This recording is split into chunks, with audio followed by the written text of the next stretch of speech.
7 weeks after the Brawl Out scrum and the Backstage incident involving CM Punk and the Elite, AEW's third-party investigation is now over. And the end result is that Ace Steel was the first one to fall, which you had to expect he would be. Kenny Omega and the Young Bucks are on their way back to television, and CM Punk will likely never wrestle again in an AEW ring, and possibly any ring. Winning the world title in his hometown would not ordinarily be the worst way to go out, if that was the last that we ever see of CM Punk in a wrestling ring, but then he kind of went and sullied all that up in the minutes after the match was over. And it would mark a sad end for someone who came back with so much fanfare. He came back with so much promise and so much fan support. You know, winning 2 world titles and headlining $2 million gates, and 5 of the pay-per-views that he appeared on were AEW's 5 biggest selling pay-per-views they've ever done. After 7 years away from the business, right? What a story. What a great accomplishment. 7 years away from the business. It only took 1 for him to piss it all away. With reports of the Elite returning to AEW, Nick Hausman of Wrestling Inc. decided that this week would be a good week to reach out to CM Punk's camp for a response and to see if there was anything they could offer him as far as an update on the investigation, on their status. And much to his surprise, he got a response. Now, Hausman is the one, for those who don't remember, he is the reporter who was in the scrum on that fateful day, who Punk approached or went after first and asked him, aren't you friends with Scott Colton? And Hausman said, as a matter of fact, I'm not anymore. We had a falling out. So Hausman is that person. Hausman said the day after the media scrum, Punk reached out to him to apologize. I guess once he realized that he wasn't friends with Colt Cabana like he thought he still was, that was Punk's way of saying, get over here and give me a hug. Right, now they're best friends. Hausman was told that after the brawl, Punk was asked to stay quiet, and he agreed to do so. From the perspective of Punk's camp, the scrum itself did not seem like a big deal. And that right there tells you how delusional Punk is, his camp is. If they thought the scrum itself was no big deal. Oh, it was a big deal. It was a very big deal. Making your boss look like a blithering idiot sitting right next to you, and saying that the company's former world champion never accomplished anything in his career, when you're not even working a program with him, yeah, I would say that's a problem. But they claim it wasn't a big deal. It only escalated after the door to Punk's locker room was kicked in and accidentally hit Punk's dog Larry in the face. And then, at a pre-scheduled vet appointment a few days later, Punk was informed that 2 of Larry's teeth had been knocked loose and they had to be removed. Which is the first that anybody is hearing anything about the dog being hurt, even if Punk agreed to keep silent. There are people around him who have floated and could have floated the story a lot sooner, especially everybody was piling on Punk, right? It would have been very easy for them to say, look, let everybody know what happened with the dog here, and let's leak that version of events. This is the first time it's come up in 7 weeks. Hausman was further told that Punk felt threatened and reacted in a legal way under Illinois' Castle Doctrine laws, which allow for the use of force in defense of a person in their dwelling. As far as him throwing the first punch allegedly at, I think it was Matt Jackson. He was also told that following Hangman Adam Page's comments on a May episode of Dynamite, which alluded to backstage concerns about Punk, there was distrust on Punk's end going into his world title match at Double or Nothing, and concern that the match might break down into a real physical fight. I laughed when I read that. I got a good laugh out of that. Noted shooter or noted hothead Adam Hangman Page would what? What's he going to do? He's going to single leg Punk to the mat and start raining down hammer fists? Is that what he's known for? Page would be one of the last people I would expect to behave like that, unless he was given a reason to do so, and he had absolutely no reason to do so. That sounds to me like someone working themselves into a shoot. But that's Punk's side of the story. When they say Punk's camp, it's CM Punk's version of events. Dave Meltzer on the F4W message board noted, multiple eyewitnesses said the dog story was a total fabrication. If it was true, the end of the investigation would have been that Punk would be the one staying. And on Observer Radio, Meltzer had this to say. What was said is, basically, it's an outright lie. I did have that told to me. I had heard from Punk's side on and off since a couple of days right after it happened. Never in 7 weeks have I heard anyone mention anything about the door opening and hitting the dog being hurt, or anything like that. I just find that so weird. The side that was trying to defend him all along never brought that up once, and now all of a sudden that's the story. And like I said, the other side just called it a lie. Sean Ross Sapp echoed what Meltzer said. He said he heard the dog was barking a lot because of what was going on, and also because that's what a fucking dog does, it barks. But this is the first that he's hearing of the dog actually being hurt. One person close to the Elite said, so, and again, keep that in mind and take that for what it's worth. This is now their version. One side close to the Elite, i.e. the Elite, told Meltzer, a completely made-up story. Punk is losing in the results of the investigation and is desperate. There was a multiple weeks-long investigation and this was oddly not discovered? Also, it so happened to be mentioned that the moment there was news about the Bucks and Omega possibly coming back, it is insane that people would even humor this. Keep in mind that Hausman claims he reached out to the Punk camp for comment. It wasn't the other way around. As far as the timing of all of this, just to push back on that last part of the quote, where the Elite side is wondering, boy, it's awfully convenient that this comes out at a time when rumors were going around that the Elite were on their way back. It was Hausman who reached out to Punk. But another person who was in the room seconds after the incident started, who was not affiliated with either side, although they did end up being very negative to Punk after everything went down, said, the dog story is a complete lie. When the altercation was happening, Punk was a total psycho and could not have cared less about the dog. Kenny picked up the dog to save him from being hurt and gave him to Mega. Mega is their head of legal. Mega was holding the dog, screaming at Punk to stop. Punk did not even register that his baby was being held by a stranger in the middle of a fight. It did not stop him one bit. Now, I wasn't there. You weren't there. Only a select few people in the room truly know what happened. Is it possible that Punk's dog got hurt? Yes, it's possible. It's possible. It's also possible I could walk out my door and a tree bark could fall and kill me, right? I hope that doesn't happen. Is it possible? Sure it is. I think we need a moratorium on people bringing their dogs to AEW shows. First, it was Cody's dog, right? Remember when they brought Pharaoh out through the tunnel and the poor dog had a coronary when they brought him out and then they shot Pyro off?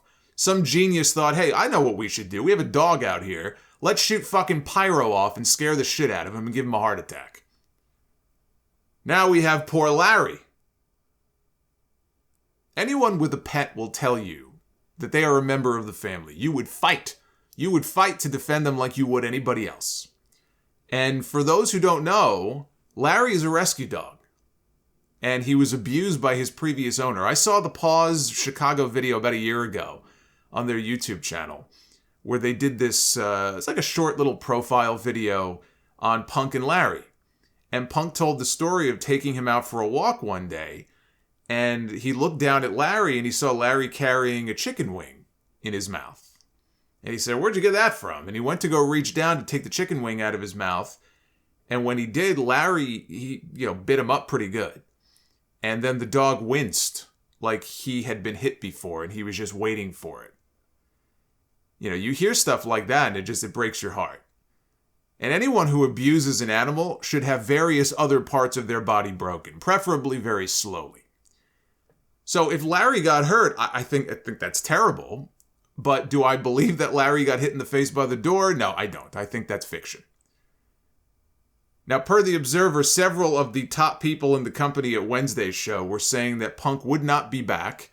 Several top key names have said they would not work with him, with one top star noting Punk won't be back His value on screen is not 1% worth the hassle and black cloud that he causes backstage. Another top star noted the team has decided that he is out, and regardless of some being willing to work with him, the collective decided that he was voted off the island. One of those top names, and I don't know if he's the one who gave Meltzer that quote, but one of the top names was said to be Chris Jericho, and Fightful Select added to that. They were told by numerous sources that Jericho approached CM Punk at Brawl Out, very unhappy about the fight and the scrum that had just taken place, and he told Punk to his face that he was a cancer and a detriment to the company. And those they spoke to said Punk's response, this was not verbatim, but it was effectively, "It's none of your business, you need to leave." And it was shortly after that that Jericho came out for the scrum, and he could be seen, when he was leaving, he whispered something to Tony Khan about there being some shit that had just gone down, because Tony was still sitting at the scrum. He had no idea that all of this was going on, all this mayhem was going on just a few feet away from him in the back. But I remember watching Jericho out there during that scrum, and he's out there, and man, he's got a great poker face, I'll say that. He wasn't selling a thing. He was playing it totally cool. You would never know anything was wrong. Jericho is one of the names with Jon Moxley and Bryan Danielson who really stepped up coming out of that shit show and took charge to try to lead that locker room at a time when they really needed some leadership. And they weren't getting it from other people, including the president of the company. They need people who can lead by example, which is something Moxley has been doing for them all year. Jericho isn't wrong in what he said, if he said it. I wouldn't have said that about Punk before All Out, but after that sad display at the scrum, I said it right after. How can you bring somebody like that back into that locker room? You can't. It would take one hell of a mea culpa from Punk, and that just was not going to happen. It would be just a time bomb waiting to go off again. He had to go. The story about the dog, that isn't the reason that Punk punched first. It would be understandable if he saw the dog get hurt and then started swinging. But as his camp said to Hausman, it had nothing to do with the dog. He felt threatened. And so he took the first shot. The idea of the Bucks and Omega kicking the door in or kicking the door down or whatever that ludicrous story was that came out at the beginning of all this, they entered with the company's head of legal. Should they have gone in there to begin with? No, probably not. I don't think anything good was going to come out of that given the mood that Punk was in. But they were smart enough to at least grab the head of legal and take her into the room with them just in case. You think they're going to be going kicking doors in and being uber aggressive with her standing right there? Why grab her in the first place? Punk challenged anybody at the scrum to come find him if they had something they wanted to talk to him about. I'm not saying it was smart for the elite guys to take him up on that offer. They're EVPs. They should have known better. And it's one of the reasons why I have said that I think they should be stripped of their EVP status. It showed poor judgment on their part, and I just think it creates the possibility also, just them being in that position in the first place, for more conflicts in the future. You have EVPs as the top stars in your company. But I do find it amusing that they did what Punk told them to do, come and find me, and all of a sudden, Punk felt threatened. Very similar thing with the Hangman stuff back in May. I put the blame for that on Tony Khan. He had the chance to nip this in the bud back then. And honestly, if Punk had an issue with it, he should have gone to Tony if he didn't. Maybe he did and Tony didn't do anything about it. But if Punk was that upset about what Hangman said in that promo back in May, I don't know why this wasn't a conversation back then. It just goes to the point, again, that I made after this all went down in September. Communication is the key, and communication would eliminate 90% plus of these types of problems. If this all goes back to that, and I know it's more than just that, it's all the stuff about Colt Cabana, and to think, by the way, that this was all started from about fucking Colt Cabana is what ultimately started all this is just ridiculous to me. But again, to go back to the stuff in May with Hangman, I don't know why this wasn't squashed back then. He had the chance to nip this in the bud after Hangman cut that promo, which, again, didn't make sense. I remember reviewing it live on the air after the show that night, and I said I had no fucking idea what this guy was talking about. I have to save the company from you.